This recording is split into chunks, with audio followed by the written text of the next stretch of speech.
नमस्कार दर्शकों, हमारे इस खास कार्यक्रम में आपका स्वागत है। मैं हूं विनोद। जम्मू विश्वविद्यालय इन दिनों सुर्खियों में बना हुआ है, चाहे वो स्कॉलर्स की सस्पेंशन हो या कुछ और मुद्दे हों। आए दिन कहीं ना कहीं प्रोटेस्ट वगैरह होता रहता है और इस सब पर चर्चा करने के लिए हमारे पास जम्मू विश्वविद्यालय के acting vice chancellor professor RD. Sharma मौजूद है। प्रोफेसर, आपका हमारे इस कार्यक्रम में स्वागत है। थैंक यू, धन्यवाद। सबसे पहले हम ये जानना चाहेंगे, क्या वजूहत रही कि जब से आपने ज्वाइन किया है कुछ ज़्यादा ही सुर्खियों में वाइस चांसलर जम्मू यूनिवर्सिटी? पहले तो मैं आपका धन्यवाद करता हूं कि जो आप हमारी आवाज़ बच्चों तक, उनके अभिभावकों तक और मेंबर्स ऑफ सिविल सोसाइटी तक पहुंचा रहे हैं। मैंने ज्वाइन किया है 30 अक्टूबर 2014 शाम को। जी जी। और दूसरे या तीसरे दिन ही यहाँ मीटिंग थी, तो कुछ बच्चे आ जाते हैं और एकदम धड़ल्ले से दरवाज़ा खोल के अंदर आ जाते हैं। हमारी मीटिंग चल रही होती है तो कहते हैं देखिए हमारा मसला पहले सॉल्व करिए, मीटिंग बंद करिए। अब उनको कहा मैंने कि ये तरीका नहीं है, आप ये मीटिंग होने दीजिए और उसके बाद आपकी बात सुनते हैं। अब वो सुनने के लिए तैयार नहीं, इसी समय हमारी पहले बात सुननी पड़ेगी क्योंकि उसके बाद हमारे पास समय नहीं है। फिर मैंने ये कहा, मैं कि आज समय आप बता दीजिए, जब आपको समय होगा उसी तरीके से हम फिक्स कर लेते हैं। जो एक मीटिंग चल रही है, आधे में हम पहुंच गए हैं, उसका पूरा करने दीजिए, उसके बाद बात करते हैं।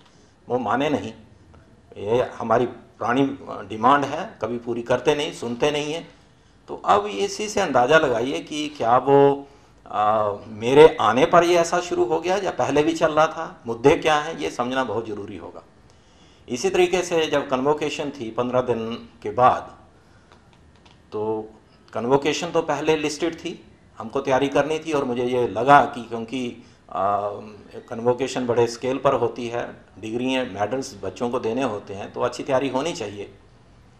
तो कन्वोकेशन के एक दिन पहले सुबह बच्चे आते हैं, हमारे डीन स्टूडेंट वेलफेयर के पास जाते हैं। वो इलेक्शन के मुद्दे को लेकर के बात कर रहे थे, अपनी गाइडलाइन फिक्स कर रहे थे कि इलेक्शन कैसा होना चाहिए। तो वो गाइडलाइन ऐसे लग रही थी कि वो एक इलेक्शन की गाइडलाइन नहीं है, वो ऐसे है कि जैसे कंट्रोल करना है, कौन किसको वोट डाल रहा है हमें पता लगता रहे, इस तरह की उनकी डिमांड थी। जैसे मैं आपको उदाहरण पर बता दूं कि उनका कहना था कि बच्चे को अंदर मोबाइल लेने दिया जाए और उसको जितनी देर उसकी लगती है 5-10 मिनट, उतनी देर रहने दिया जाए। इसी तरह ये था कि जो पोस्टल बैलेट है उसको बाहर लेने दिया जाए, जिसने पोस्टल बैलेट डालना है, और अगर 2-4 घंटे के बाद वो आता है तो तब तक वहाँ उसका इंतज़ार किया जाए, उसी समय डाला जाए। इसके पीछे आप देख सकते हैं क्या भावना हो सकती है, मोबाइल लेने की क्या भावना है। फिर एक और मुद्दा उन्होंने डाला कि एक हमारा जो डिपार्टमेंटल रिप्रेजेंटेटिव है म्यूजियोलॉजी में, उसकी इलेक्शन हुई नहीं है, इलेक्शन रोका जाए या इलेक्शन करने से पहले उसका भी इलेक्शन किया जाए डिपार्टमेंट के लेवल पर और फिर ये इलेक्शन किया जाए। अब ये सारी बातें जो हैं कब बात कर रहे हैं, एक दिन पहले, और ये सारी बात चलती रही और उस रात को बज गए कोई 2:30 बज गए। दूसरे दिन हमारी कन्वोकेशन है, तो और धीरे धीरे पहले तो 5-7 बच्चे थे, बढ़ते बढ़ते 20-25-30 तक बढ़ गए। तो यहाँ से भी अंदाज़ा लगाया जाए कि ये इशू क्या हो सकता है और उनका इरादा क्या था, कि कल कन्वोकेशन को कोलैप्स करने का इरादा था या हमको ब्लैकमेल करने का इरादा था। मैं इस पर नहीं कहूँगा कि उनका इरादा क्या था। जी। हमने उनसे बात की और अल्टीमेटली कुछ उनकी मांगे मानी, और जब कन्वोकेशन हो गई उसको रिव्यू किया। तो जिन्होंने रिव्यू किया और बच्चों ने कहा देखिए जी ये कोई यूनिवर्सिटी है कि आप हमारे साथ जो फैसला करते हैं वो उसके बाद आप मानते नहीं है, रिव्यू कर लेते हैं। तो ये एक कल्चर ऐसा हो गया, कुछ लोग ऐसे हो गए हैं, वो कहते हैं जो हम कहेंगे वही होना चाहिए, हमारा ही जो एक किस्म का जो फतवा है वही यूनिवर्सिटी चलाएगी, यूनिवर्सिटी रूल के और रेगुलेशन के हिसाब से नहीं चलेगी। आपको लगता है कि पहले से ही इनडिसिप्लिन यहाँ पे था और जिसका लाभ जो है स्टूडेंट्स ने उठाया और सीधे वाइस चांसलर के चैम्बर में चले आए और ऑन द स्पॉट कहने लगे कि हमारे इन डिमांड्स को पूरा किया, क्योंकि डिमांड्स तो पहले से ही होंगी, या कोई ऐसी कॉन्स्पिरेसी है जो आपके खिलाफ, कुछ एक सेक्शन जो है आपके खिलाफ लगा? डिमांड तो जेन्युइन डिमांड बच्चों की जो है वो तो हम सुनते ही हैं, उसमें कोई ऐसी प्रॉब्लम है ही नहीं है, उन्होंने जेन्युइन डिमांड भी दी है।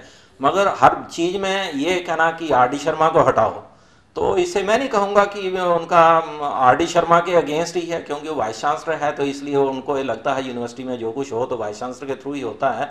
वो धारणा उनकी गलत है, क्योंकि यहाँ यूनिवर्सिटी रूल्स रेगुलेशन से चलती है। हमारी स्टैट्यूटरी बॉडीज़ हैं, उन बॉडीज़ में डिसीजन हुआ करते हैं, वाइस चांसलर उनको ऑर्गेनाइज करता है, प्रॉपर ढंग से टाइम पर वो इनके फैसले लिया करता है।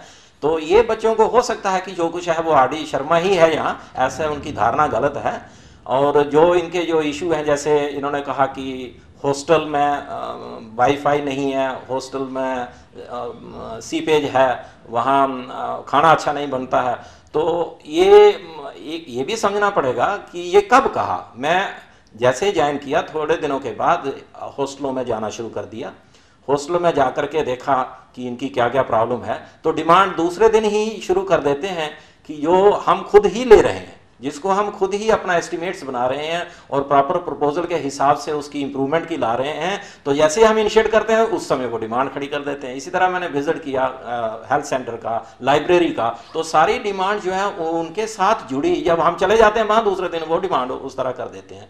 कुछ डिमांड ऐसी भी आई हैं जिनको पेशेंस नहीं रखते हैं। जैसे एक सेक्सुअल हरासमेंट का केस आया, तो हमने वो जो अंडर रूल होता है, ऑनरेबल सुप्रीम कोर्ट की डायरेक्शन के हिसाब से हर इंस्टीट्यूशन में एक कैश कमेटी होती है, उसको हमने भेजा। मगर वो ये कहते हैं नहीं, पहले इमीडिएट उसको रिलीफ मिलना चाहिए, और वो रिलीफ मिलना चाहिए वो जो वो चाहते हैं वो रिलीफ मिलना चाहिए। वो कहते हैं उसको सस्पेंड कर दीजिए जिस अगेंस्ट वो कंप्लेंट है। तो इमीडिएट रिलीफ जो हमने देखा, उस बच्ची ने कहा था कि मुझे रिसर्च करनी है, सुपरविजन के लिए मेरा गाइड बदला जाए। वो हमने प्रॉपर ढंग से मीटिंग बुलाई और उसके बाद उसका गाइड भी बदल दिया और इमीडिएट रिलीफ भी दे दी।